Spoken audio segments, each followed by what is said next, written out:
Time Lord for the Nintendo Entertainment System, released in 1990 by Milton Bradley and developed by Rare, places you in control of the titular Time Lord, who is not a doctor but rather some redhead in a muscle shirt and matching pants. In the year 2999 AD, alien invaders have devised a time machine to travel back to various points in human history in order to make mankind easier to conquer in the present day, future day, whatever.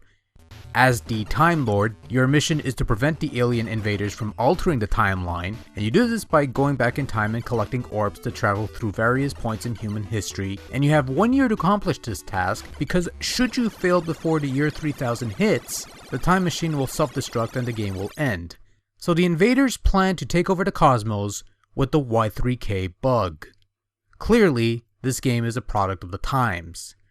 So, Time Lord is a side-scrolling beat-em-up of sorts with some elements of platforming and puzzle solving. Your main objective throughout each of the game's 6 levels is to find and recover 5 time orbs that will be your main instrument in traveling through time, all the while acquiring weapons and health pickups to help combat the period-specific foes of each level. Hold on. You're going to travel back in time to beat on knights and cowboys and pirates and Nazis and stuff in order to... I thought you were supposed to protect the timeline, not fuck with it. Beyond the game's first level, which is pretty straightforward because the orbs are right in front of you, the orbs will oftentimes be hidden in plain sight or placed out of reach, so you'll have to quickly determine how to acquire these orbs. Sometimes it means collecting certain items, sometimes it means doing something else entirely. This, more than anything, is the big stumbling block of Time Lord, since a lot of the puzzles are so obscure and you are given little to no indication on how you should proceed. Oh, you might get a couple visual cues here and there, but for the most part you're on your own scratching your head figuring out where those magical time traveling balls happen to be and how to get to them. Do you stand under the orb and hope it drops down on you? Do you try to find it in chests? Or do you just sit back, relax, and let the dragon forces take over time and space because you couldn't figure out how to get that seizure-inducing orb on the pirate ship? By the way, I wasn't kidding about having a year to complete Time Lord. Game time, obviously. At the bottom of the screen there's a date that will tick off a day every few seconds.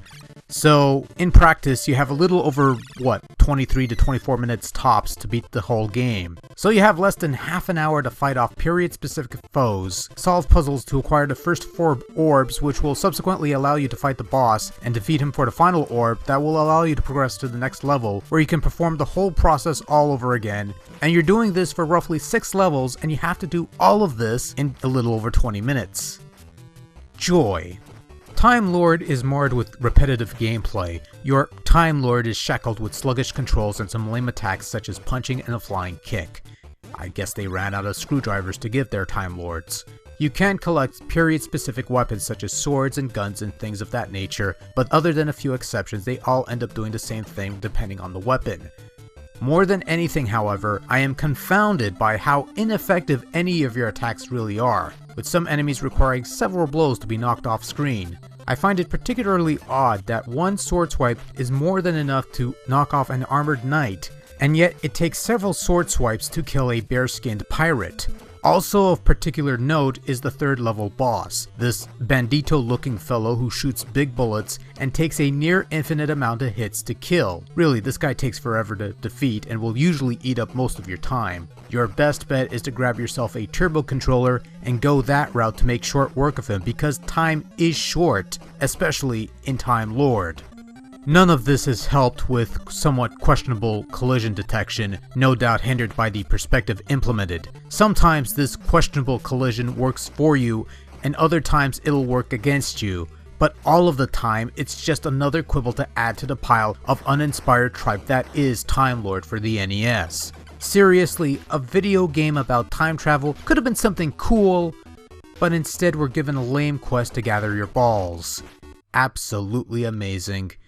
And indeed nothing in Time Lord is particularly amazing in either the visual or audio sense. While you have a rather enthralling title screen with some energetic music, the rest of the game is far less so. For the most part, the visuals of Time Lord is actually pretty decent all things considered. All the stages are distinctively unique in their appearance and correspond with the time frame they represent, and the various characters have some size to them atypical of an NES game. but beyond that, it just looks decent. Nothing that really pushes the system to its limits. It's perfectly acceptable 8-bit pixel fare.